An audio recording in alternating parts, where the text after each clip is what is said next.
वज़ीर-ए-आज़म शहबाज शरीफ ने कहा है कि IMF से शराइत तकरीबन तय हो गई हैं। अगर IMF ने मजीद शराइत ना लगाई तो मामला तय होने जा रहा है। पिछली हुकूमत ने IMF की पहले शराइत मानी, फिर मुआहदे की धज्जियां बिखेरी। IMF कह रहा था कि उन्हें एतमाद नहीं है। वज़ीर-ए-आज़म ने कहा कि गरीब अफराद को रिलीफ के लिए मजीद इक़दाम करेंगे। कौम से चंद दिन में खिताब करूंगा।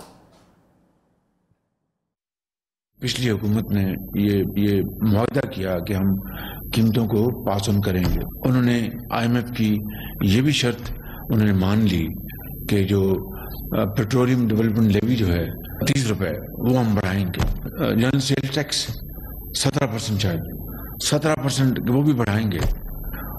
और उसके बाद एक एक करके उस मुआहदे की उनकी धज्जियां उन्होंने बखेर दी। या तो वो शर्तें मानते ना, IMF कहते जनाब हम ये काम नहीं कर सकते, वो शर्तें मान के उसके ऊपर दस्तखत करके उनकी जनाब उनकी धज्जियां उड़ा दी। आम आदमी को रिलीफ देने के लिए इंशाल्लाह मजीद इक़दामात हम उठाएंगे। चंद दिनों में मैं एक कौम से फिर खिताब करूंगा। वज़ीर-ए-आज़म और हुकूमती इत्तेहादी मुश्किल फैसलों के बाद डट गए। शहबाज शरीफ ने कहा हुकूमत अपनी आईनी मुद्दत पूरी करेगी। पहले ये सोच थी कि इस्लाहात करके इंतखाबात की तरफ जाएं। कुछ लोगों का ख्याल था कि फौरी इलेक्शन में जाना चाहिए। कुछ लोग मुद्दत पूरी करने के हक में थे। अब सबकी यही सोच है कि मुद्दत पूरी करें। हुकूमत यकसू है, मुल्क को बहरानों से निकालने के लिए दिन रात मेहनत करेंगे। कोलिशन में इसमें तकसीम थी। कुछ का ख्याल था कि हमें इलेक्शन में जाना चाहिए, कुछ का ख्याल था कि नहीं पूरा टेन्योर करना चाहिए।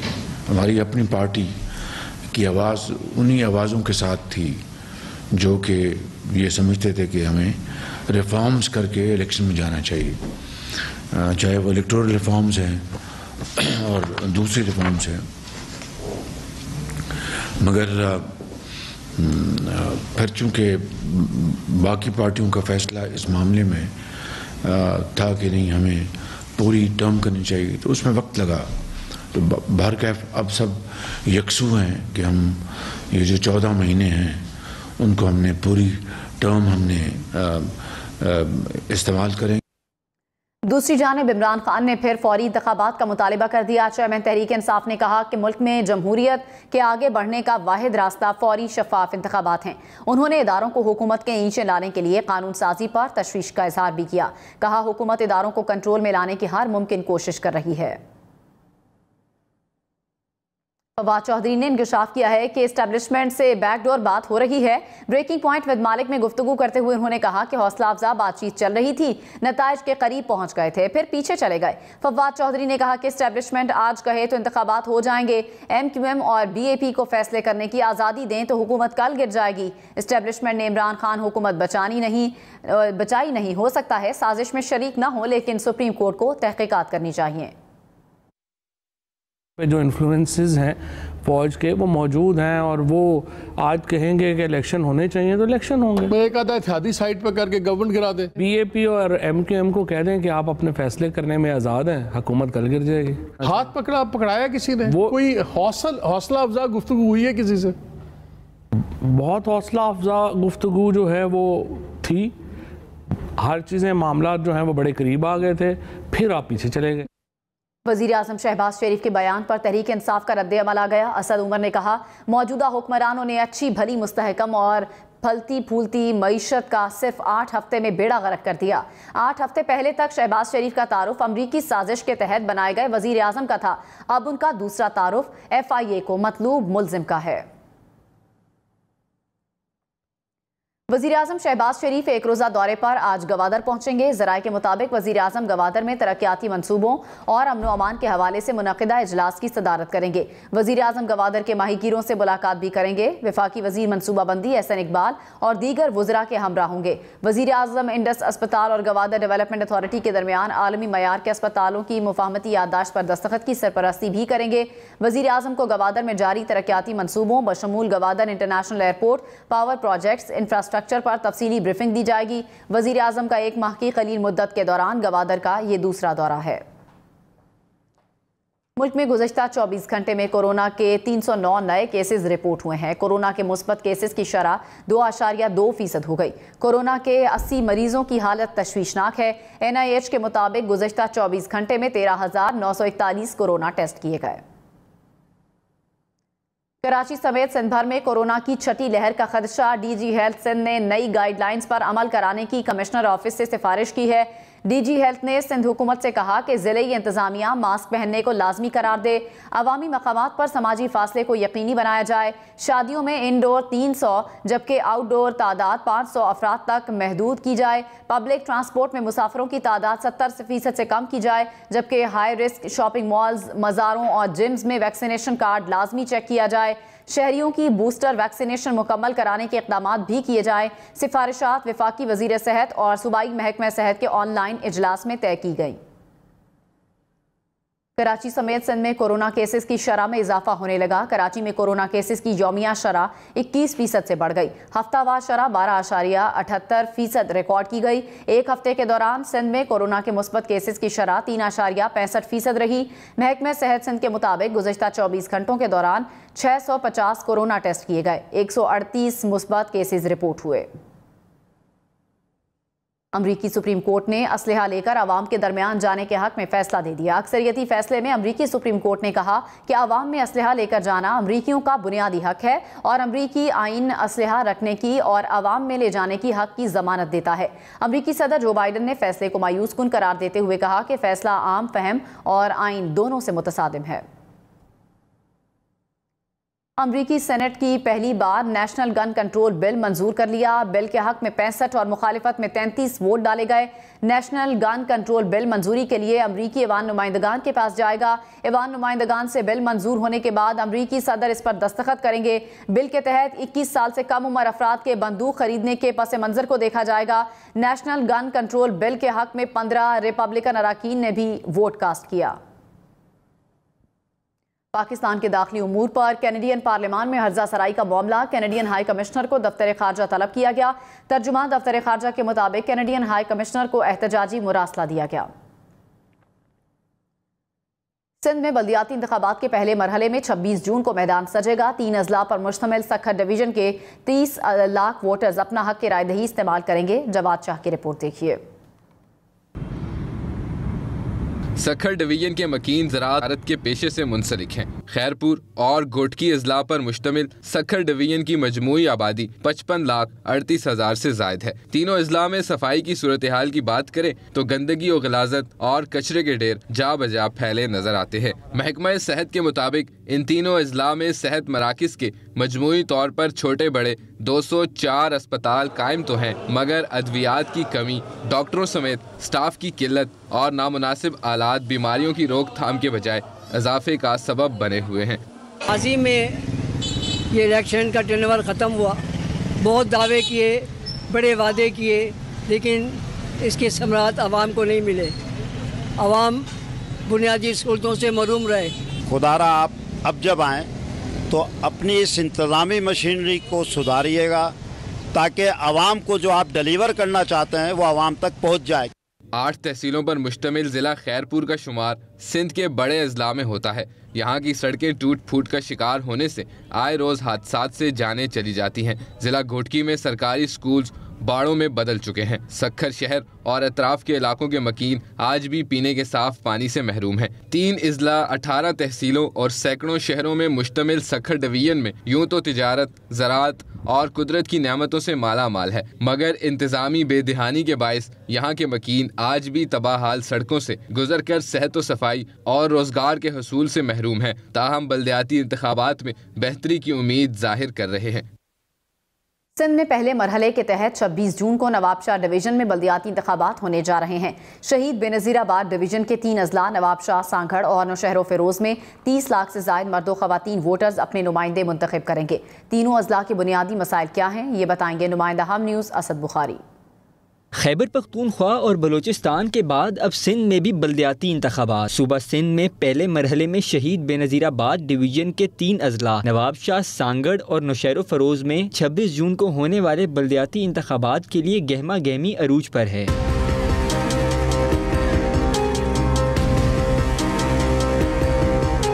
जिला शहीद बेनज़ीराबाद में मजमूई तौर पर 3142 उम्मीदवार, जिला सांगड़ में 2466, जबकि जिला नौशहरो फरोज में 2450 उम्मीदवारों के दरमियान मैदान सजेगा। मजमूई तौर पर 30,18,062 मर्दो ख़वातीन वोटर्स अपने वोट के हक से बल्दियाती नुमाइंदों को मुंतखब करेंगे। मैं इस इलाके से UC9 HM खोजा टाउन कमेटी से खड़ा हूँ। मैं लोगों के लिए खड़ा हूँ और इंशाल्लाह मैं इनकी खिदमत करूँगा। मुझे पुरुम्मीद हूँ कि इंशाल्लाह ताला मैं जीत जाऊँगा। इंशाल्लाह ताला जीतने के बाद हम खिदमत करेंगे। शहीद बेनज़ीराबाद डिवीजनल हेडक्वार्टर नवाब शाह साबिक सदर आसिफ अली जरदारी के आबाई शहर होने के लिहाज से खास अहमियत का हामिल है। नवाब शाह शहीद बेनज़ीराबाद में 2 जनरल, 1 वेटरनरी, 1 खवातीन मेडिकल यूनिवर्सिटी और 1 गर्ल्स कैडेट कॉलेज है। NICVD और माँ और बच्चे के लिए 300 बेड पर मुश्तमिल अस्पताल मौजूद है।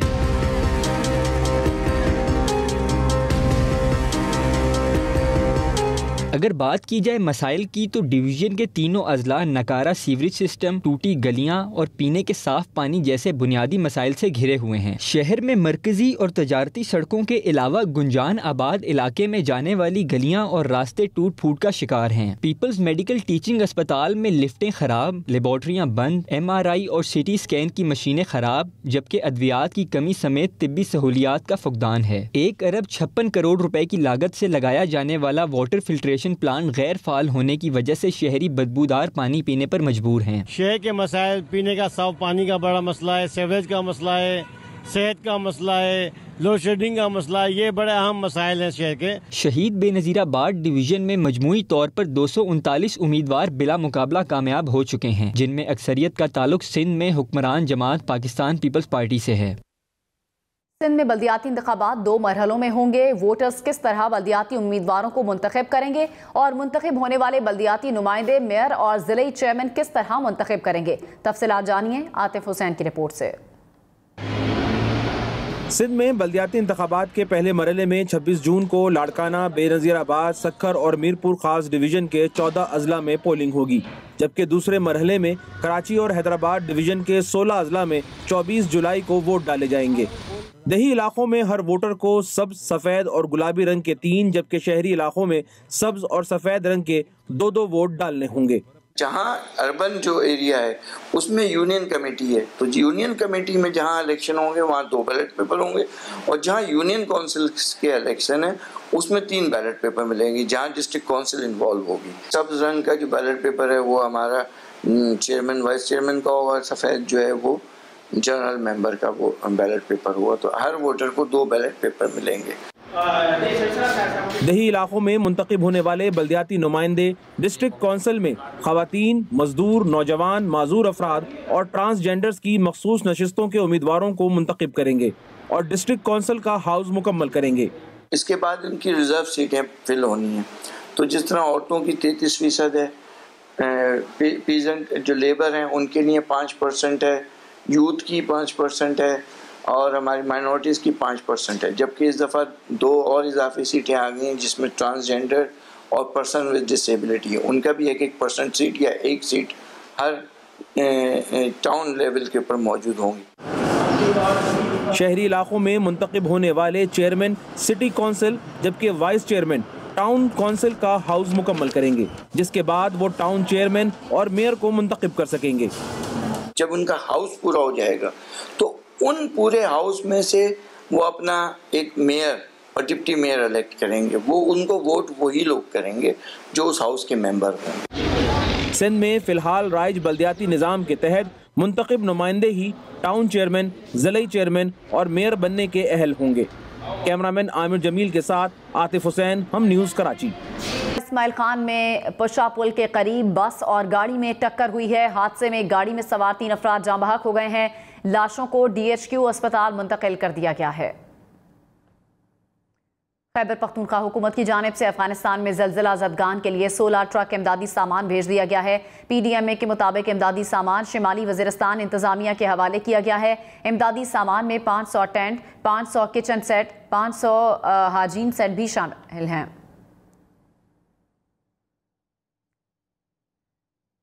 कराची में मानसून बारिशों का सिलसिला शुरू हो चुका है। सिंध हुकूमत ने बरसाती नालों की सफाई मुकम्मल होने का दावा तो किया, लेकिन छोटे बरसाती नाले ताहाल कचरे से भरे हुए हैं। गार्डन के इलाके से गुजरने वाले जुबली नाले पर आतिफ हुसैन मौजूद हैं, सूरत हाल उनसे जान लेते हैं। कराची में गुज़िश्ता रोज़ होने वाली बारिशों के बाद एक बार फिर ये मसला सामने आ रहा है कि कराची के नाले और ख़ास तौर पर छोटे नाले वो ताहाल कचरे से भरे हुए हैं, जिसकी वजह से कराची की सड़कों पर पानी जमा हुआ और अभी भी आज सुबह भी कई जगहों पर जो है वो मामूली सा ट्रैफिक जैम है। इस वक्त मैं जुबली नाले के ऊपर मौजूद हूँ जो कि गार्डन के इलाके में है और यहाँ की सूरत हाल में दिखाता हूँ। ये एक छोटा नाला है और मेरे कैमरामैन मज़हर आपको दिखाएंगे कि इस नाले के अंदर जो है वो कचरा भरा हुआ है। यहाँ पर लेकिन बल्दियाती अमला मौजूद है जो कि इस कचरे को निकालने का काम कर रहा है। कराची में प्री मानसून बारिशों का सिलसिला जो है वो शुरू हो चुका है। आज शाम में भी ये प्रेडिक्शन की गई है कि बारिश होगी, लेकिन ये नाला आप देख सकते हैं कि कचरे से मुकम्मल तौर पे भरा हुआ है। जो बल्दियाती मुलाजमीन है वो कोशिश कर रहे हैं कि किसी तरह से कचरे को जो है वो यहाँ पर क्लियर किया जाए, लेकिन इस नाले में जो पानी भरा है उसके बाद जो परेशानी लोगों को का सामना करना पड़ा है वो मैं आपको दिखाता हूँ कि ये जो ट्रैफिक है जो कि गार्डन की तरफ से आ रहा है और यहाँ से होता हुआ मरकज़ शहर यानी कि सदर की जानिब जा रहा है और इस नाले पर से जो पानी बाहर निकला है वो रोड पर मौजूद है और रोड पर मौजूद होने की वजह से ये पूरा यहाँ पर ट्रैफिक जैम हुआ है। बॉटल नेक बनी हुई है जिसकी वजह से पीछे जो है वो खासा लोगों को परेशानी का सामना करना पड़ रहा है। कराची के शहरी कल से लेकर अब तक सड़कों पर जमा होने वाले पानी की वजह से ट्रैफिक जैम का शिकार हो रहे हैं और शदीद मुश्किलात का उन्हें सामना करना पड़ रहा है। आज भी महकमा मौसमियात का कहना है कि बारिश हो सकती है और अगर तेज़ बारिश होती है मानसून की जो मुतवक्के की जा रही हैं तो ये तमाम तर सूरत हाल जो है वो कराची में एक सैलाबी सूरत हाल का बाइस बन सकती है। जी, कराची में नाजिमाबाद अंडरपास टूट फूट का शिकार, साइट एरिया जाने वाले शहरी खस्ता हाल अंडरपास इस्तेमाल करने पर मजबूर हैं। मोहम्मद आरिफ इस वक्त मोहसिन भोपाली अंडरपास पर मौजूद हैं, उनसे मजीद जानते हैं। नाजिमाबाद से साइड एरिया जाने वाली मोहसिन भोपाली अंडरपास बारिशों के बाद एक बार फिर सूरत हाल इसकी ख़राब हो गई है। जगह जगह बारिश का पानी जमा होने के बायस से गड्ढे पड़ गए और शहरियों को जो है वो शदीद मुश्किलात का सामना जो है वो करना पड़ रहा है। अंडरपास में को गुज़श्ता 2 माह कबल जो है वो इसकी मुरम्मत और अस्तरकारी का काम जो है वो मुकम्मल किया गया था, लेकिन एक बार फिर पानी जमा होने से इससे अंडरपास के मुख्तलिफ मकामात पर जो है वो गड्ढे पड़े हुए। शहरियों की जानिब से कचरा भी जो है वो इसी अंडरपास के अहाते में जो है वो फेंक दिया जाता है। मुख्तलिफ मकामात पर जो है वो कचरा भी मौजूद है। शहरियों को जो है वो शदीद मुश्किलात का सामना जो है वो यहाँ से गुजरने में पेश आ रहे हैं। इसके अलावा जो साइड एरिया जाने वाली हैवी ट्रैफिक है सुबह के औकात में और शाम के औकात में यहाँ पर गड्ढे पड़ने के बायस जो है वो शदीद ट्रैफिक जैम का माहौल भी नज़र आता है। शहरियों का ये कहना है कि चंद माह कबल ही इसकी मुरम्मत का काम किया गया था, लेकिन एक बार फिर जो है वो नाकिस मटेरियल इस्तेमाल होने के बायस से सड़क मुख्तलिफ मकामात से उखड़ रही है, जिसके बायस इन्हें यहाँ से गुजरने में शदीद मुश्किलात का सामना करना पड़ रहा है। जी, के बायस कॉपियों और किताबों की कीमतें बढ़ गई हैं। लाहौर से बता रहे हैं तलहा सईद। जी बिल्कुल, कागज़ की कीमतों में एक बार फिर से इजाफा कर दिया गया है और कॉपीज़ और रजिस्टर के अंदर इस्तेमाल होने वाला जो कागज़ है अब उसके फ़ी किलो दाम 250 रुपये तक जा पहुँचे हैं। पिछले साल यही कागज़ जो है वो 120 रुपये किलो में मिल जाया करता था, लेकिन आहिस्ता आहिस्ता इसकी कीमत बढ़ते बढ़ते पहले 150 रुपये तक गई, फिर उसके बाद 160, 170 रुपये और अब ये 200 रुपये का हिस्सा भी जो है वो भी क्रॉस कर चुका है और इस टाइम पर 1 किलो कागज़ की कीमत जो है वो 250 रुपये तक जा पहुँची है, जिसकी वजह से ना सिर्फ शहरी बल्कि इसके साथ ही साथ जो पब्लिशर हजरात हैं वो भी परेशान हैं और उनका यही कहना है कि मनमाना इजाफा जो है वो मिल ऑनर्स की तरफ से किया जा रहा है और बार बार इजाफे की वजह से कारोबार जो है वो करना मुमकिन नहीं रहा और इसी तरह से शहरियों के लिए भी परेशानी है। शहरी ये कहते हैं कि आज के दौर में बच्चे पढ़ाना जो है वो बहुत ज़्यादा मुश्किल हो गया है, क्योंकि चाहे कापीज़ देख लें चाहे किताबें देख लें, तमाम की कीमतों के अंदर ही जो है वो बेशबहा इजाफा होता जा रहा है और इसके साथ ही साथ टैक्सेस बढ़ने की वजह से और इंपोर्टेड आइटम्स के ऊपर बैन लगने की वजह से स्टेशनरी का जो सामान है उसकी कीमतों के अंदर भी बेशबहा इजाफा देखा गया है, जिसकी वजह से शहरी भी इस चीज़ से परेशान है और शहरियों का हुकूमत से यही मुतालबा है